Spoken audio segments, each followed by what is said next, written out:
Philosopher was the closest term the Middle Ages had to scientist. But of course, we all know that they weren't real scientists, because they had no idea of scientific method.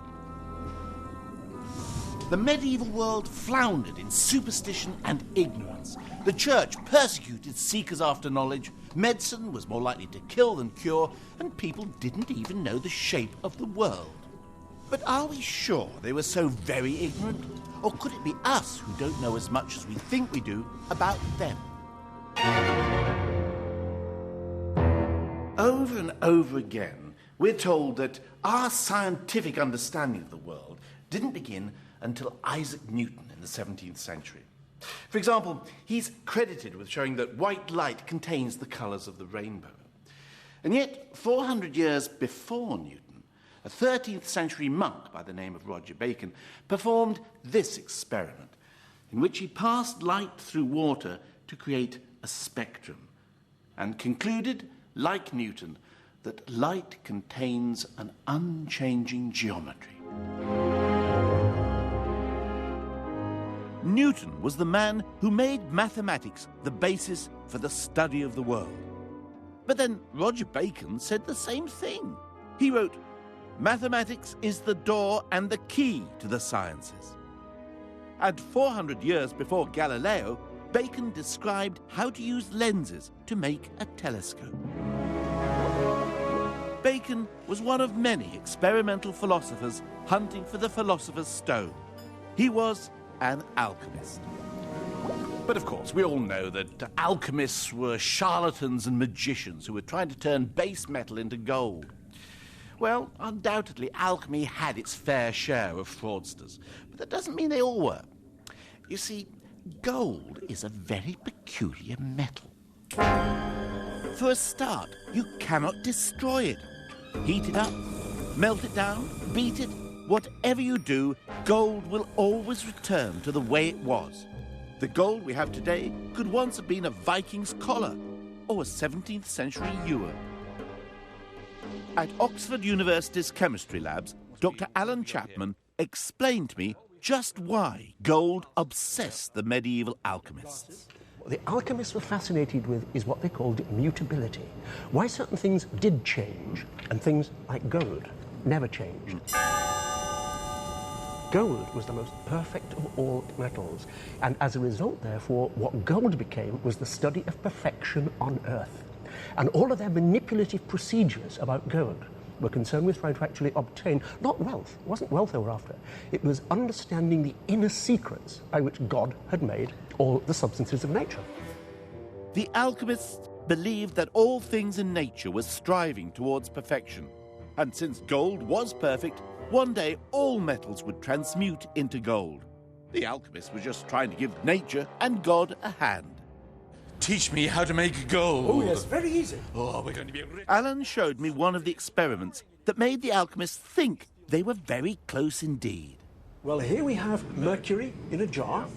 It was liquid, it was shiny, and they believed that it was a sort of seed bed into which you could plant gold. That's the gold. That's gold powder, is it? And put them together. Yeah. A bit like cookery here. Bit like cookery? Yes. That's what to do with your guests if you wanted to kill them in the 15th century.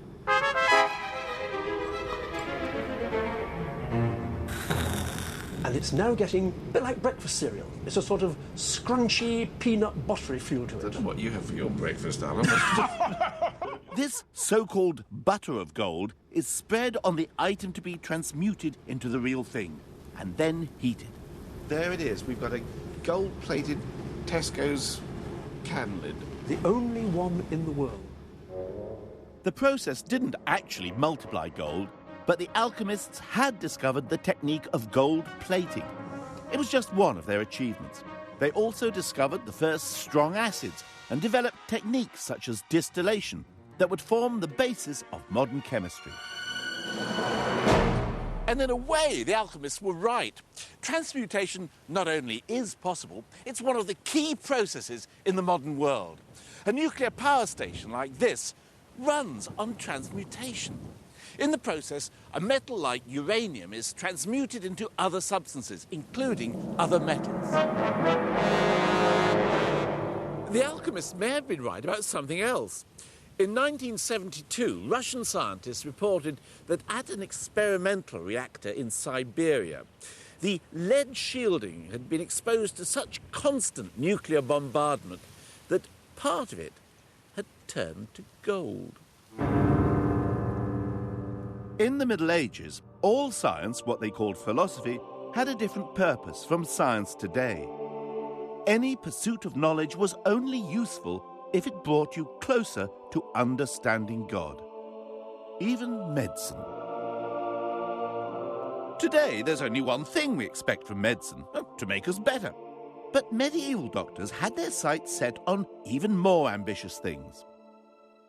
Eternal life, for a start. Meet Artephius, who wrote a treatise on the art of prolonging human life.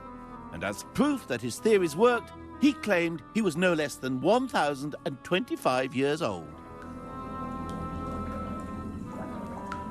What, you mean you were alive at the time of Christ? Yes. Oh, did you meet him? Yes. Well, what was he like? Just exactly as you'd imagine, the Son of God. Oh, right.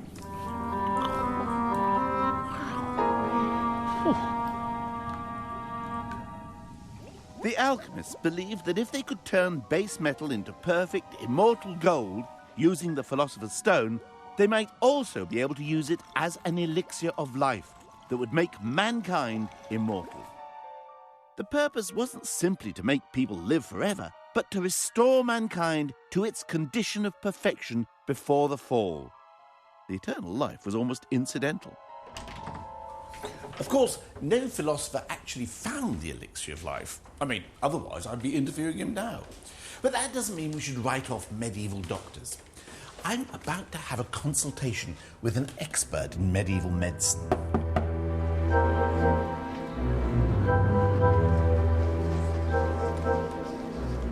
Oh, Faye, I feel a bit of a fraud coming to see you as my medieval consultant, because there's nothing wrong with me, really. Well, that's ideal, because my job is not to cure disease, but to prevent it. The medieval physician believed that disease wasn't something that attacked you. A disease was something that you suffered from because you didn't have enough health. So a physician would try, mainly by food and by herbs, to promote your health and restore your health. So if I was your patient, how would you distinguish me from other people? I would try to classify you, for instance, according to the doctrine of the humors. The ancient Greek physician Galen taught that the health of the body depended on the delicate balance of 4 vital fluids. A person in whom blood predominated was sanguine. If phlegm predominated, you were phlegmatic. Black bile made you the melancholic type. And yellow bile made you the choleric type.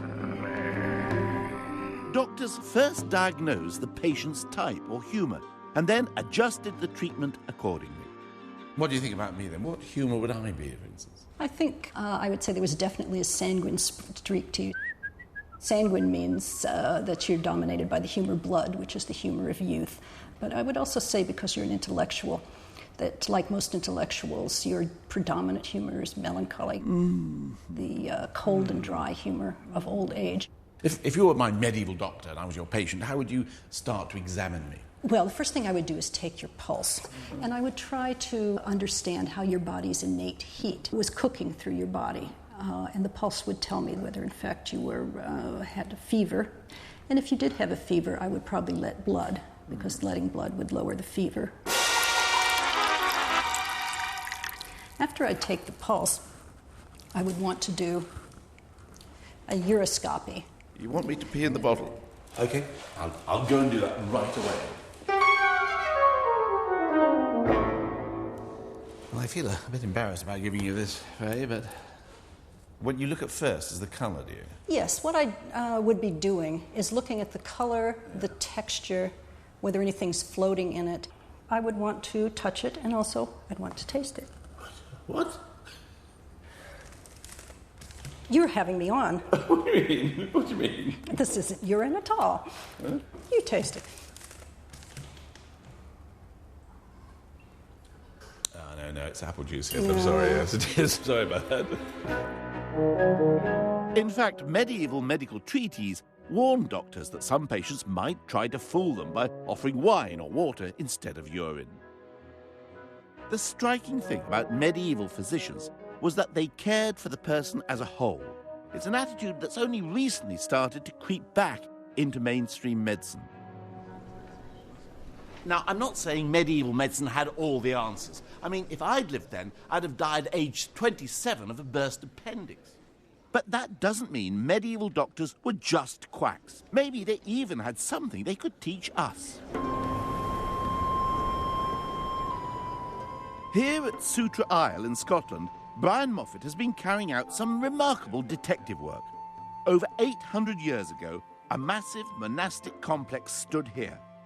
It included a hospital in which medical research was at the cutting edge. Throughout the Middle Ages, this was the hospital's natural pharmacy and outdoor pharmacy, as you can see. You mean this is their chemist shop, is it? Well, in a real sense, yes. This was the source of their drugs. In this gorge, there are some 400 species of plant, many with medicinal properties, and the monks use these for treating their patients. So what sort of herbs are we looking for? Well, here are two. Number one is yarrow. It's a wound treatment, usually in the form of poultices. It has behind it perhaps 2 millennia of clinical trials. Really? Down below, the tiny yellow flower is tormentil. It has a tuberous root, which is a long history as a worm treatment to get rid of parasitic intestinal worms in humans and livestock, again for a good millennium. Is it possible these early physicians had knowledge that we've now lost? Take this plant, for example, the heath pea. The monks claimed that a couple of its tiny tubers could put off feelings of hunger and thirst for weeks. So, say in Scotland, the crops failed in October, there would be no other food available until the following May. Entire communities lived on this alone, so the reports tell us. Have you ever used it yourself? Yes, I was able, without any trouble and without any discomfort, to have no further food or drink for 5 days. No drink for 5 days? That's right. Written evidence shows that monastic physicians weren't just relying on ancient knowledge. They were actually experimenting with new cures. In fact, the deal for poor patients was that they would receive treatment if they allowed themselves to be experimented on. One intriguing object discovered at Sutra, 15 feet down in the hospital drains, was this fragment of heel bone. There are grooves which are running in a very regular, almost parallel fashion along the edges of the bone. Yes, I see, yeah. With quite a bit of thickening of the bone around them, suggesting that there was something which has made this bone grow irregularly. And the likeliest thing would be something like a clubfoot, what we call talipes. But whether this was a selective surgery of the foot. So it could have been amputated? It could have been amputated as part of an abnormal foot. And what Brian found in the hospital waste lying next to the bone was another revelation. Roughly 3 inches away from the heel bone is a clump of seeds, a combination of 3 toxic species of plants: black henbane, hemlock and opium poppy. They are brought together for only one purpose. This is a specialised anaesthetic, rendering someone free of pain throughout surgery while amputation went on.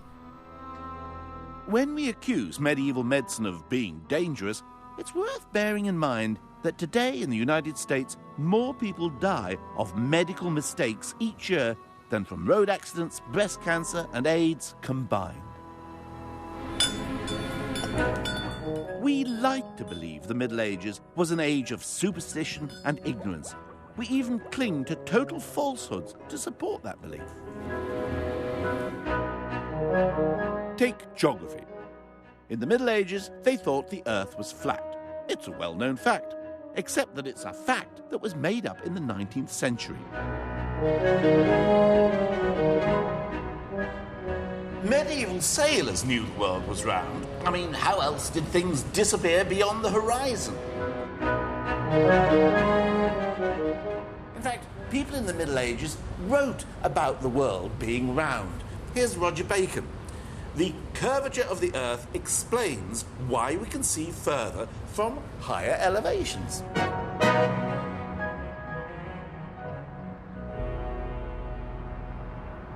So why is it we're so convinced that medieval people thought the world was flat? Well, one of the chief culprits was a 19th century American novelist by the name of Washington Irving.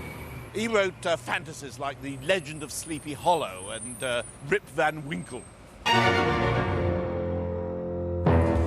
In 1828, Irving also wrote a biography of Christopher Columbus, which included a jolly exciting scene in which, just before his great voyage of discovery, Columbus was confronted by the ignorance and bigotry of the church authorities at Salamanca.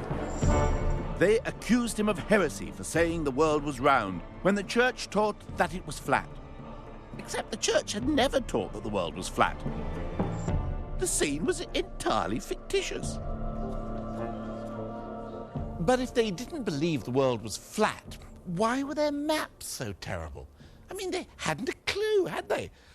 Look at this, they've got Jerusalem here in the middle, like a bullseye. They've got Rome down there. Up there they've got Noah's Ark. And over there, a whole lot of monsters. I mean, come on. I asked Peter Barber from the British Library to tell me what on earth was going on. The point is, it isn't a map, because in the Middle Ages, this would have been regarded as a visual encyclopedia. In a way, it's geographical, but the purpose of the geography is to provide a framework for knowledge and for philosophy, and also a history, which begins with Adam and Eve, goes on to the Tower of Babel. Yeah. There's Jerusalem, and down there is Rome. Yeah. As in another level, it's also the history of the past, including the history of Alexander the Great, who accounts for these weird creatures here. These are the people whom Alexander the Great in legend is supposed to have encountered. I just noticed that God has got a cricket ball in his left hand. Well, it may look like a cricket ball, and it is certainly a ball, but it is actually the world. So this is visual proof that they see the world as a globe. Mappa didn't mean map, it simply meant a cloth. And the purpose of these mappae was not to show you the shape of the world, it was to help you understand God.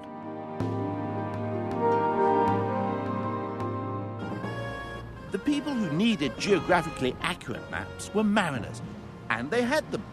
This chart dates from the 13th century, although we have no idea who drew charts like this or even how they were made. They're a bit of a mystery. Washington Irving's fantasy of Columbus and the bigoted churchmen also panders to another major misconception, and that is the idea that it was the medieval church that suppressed knowledge and that persecuted those who sought to extend the boundaries of science. In fact, throughout the Middle Ages, scientific experimentation was carried out by churchmen and with the blessing of the church. Roger Bacon was a friar, often writing for the Pope. He wrote, "Experiment is the only safe guide in such investigations." Mind you, safe is a relative word. In the 11th century, a monk at Malmesbury Abbey by the name of Elmer one day fitted himself out with a pair of wings and jumped from the high tower. His flying machine carried him a full 200 yards before he crash-landed, breaking both legs. When Elmer lay in bed recovering, he told the abbot he knew what had gone wrong. His flying machine needed a tail. The abbot forbade him to take the experiment any further, and manned flight was put on hold for 900 years. Men of the church were forever exploring new boundaries of knowledge in every conceivable sphere of human activity. Even these fabulous buildings are the result of experimentation. Experimentation on a monumental scale. When Canterbury Cathedral burnt down in 1174, the monks decided to build something altogether more ambitious. They allowed a French architect by the name of William of Sens to talk them into an entirely new kind of architecture. Taller, lighter, finely chiselled, and with graceful pointed arches. Nothing like it had been seen in England before. It soared to the glory of God, the church, the archbishop, and the architect, and not necessarily in that order. John Burton, the surveyor of the fabric at Canterbury, showed me just how William of Sens improved on the ancient Roman designs that still exist in the old part of the cathedral. See what we're in at the moment, this rather dark and dank sort of area, really. And that was caused by the fact that this is Romanesque architecture. It's very simple, very basic architecture, based on the semicircular arch. It's very shallow, and it's pushing a lot of weight down. And so the walls have to be extremely thick to counteract that.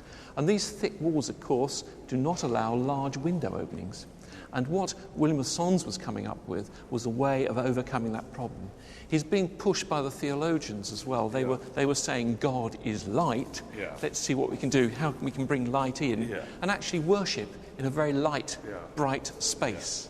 And so what they did, they tried to experiment with this and see how they could make the structure thinner and strong. And to do that, they actually put curtain walling up, really. It's the early curtain walling, and brought the light in. And this is what we call the Gothic. The Gothic, yes.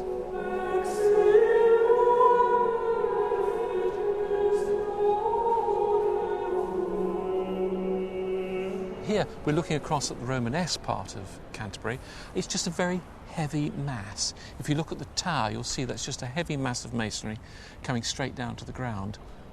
And the openings are relatively small to the space. And if we look across here, you can see the solution to the problem, the flying batteries. In that roof above are the vaults, which have loads forcing outwards, just pushing out. And the flying batteries, all at right angles to the main wall, is pushing back, not letting it collapse.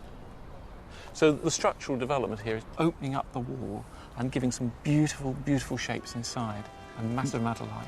And this at the time was just revolutionary. Oh, totally revolutionary. It was the great new architecture.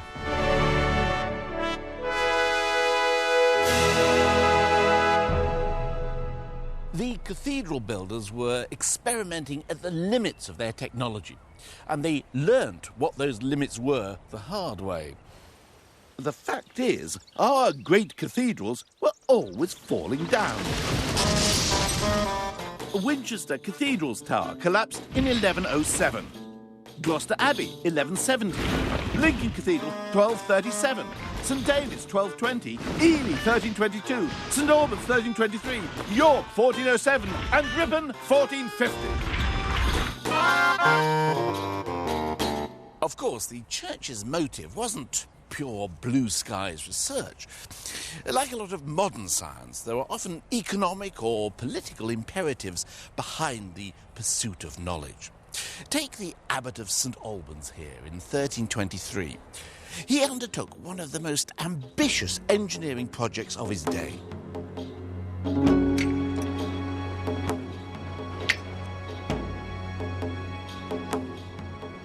Abbot Richard of Wallingford was an enthusiastic astronomer and mathematician and a leper, although I don't suppose he was that enthusiastic about the leprosy. But why did he make this, and what is it? Well, it's a clock. Actually, this is a reproduction based on the designs and descriptions he left behind. But that part of the mechanism strikes a bell on the hour. But this is the most intriguing part of the clock. This is an astronomical clock. It shows the position of the sun here and the moon. It even shows the phases of the moon. It can even predict a lunar eclipse. That's when the dragon swallows the moon. The whole clock takes 18 1/3 years to complete one cycle of the heavens. It's a formidable feat of engineering. But why did he make it? Well, the abbot's reasons were economic and political. You You see, the church had been locked in a power struggle with the townspeople of St Albans over who controlled the town's commercial enterprises. By building such a revolutionary clock, Richard was demonstrating that the church was technologically superior to the townsmen. What's more, by chiming every hour instead of just the time for prayers, Richard's clock would take control over the working day of the town. From now on, it was the church who would issue the time for town council meetings, for the opening and closing of markets, and for the beginning and end of each and every day's work. This was God's universe made visible. Nowadays, we assume that science and religion are poles apart. But the medieval church was not opposed to science. It wanted to use it. After all, since the Bible contained the truth, how could the church be threatened by understanding the truth better? It was only later, in the time of Galileo, that the Vatican became frightened of science. Newton, who was obsessed with alchemy and interpreting the prophecies of the book of Revelation, was no more rational than the alchemists who, with their experiments, sought to uncover the truth hidden in nature. It was their understanding and their explorations which became the very foundation of modern science. Back in the 13th century, Roger Bacon recorded the things he foresaw in the future. Great ships guided by one man that will move with greater swiftness than if they were full of oarsmen. A carriage which will move with inestimable speed and without the help of any living creature. It is possible that a device for flying shall be made. That was 750 years ago. So, what took us so long? Partly our ignorance of our own past, perhaps?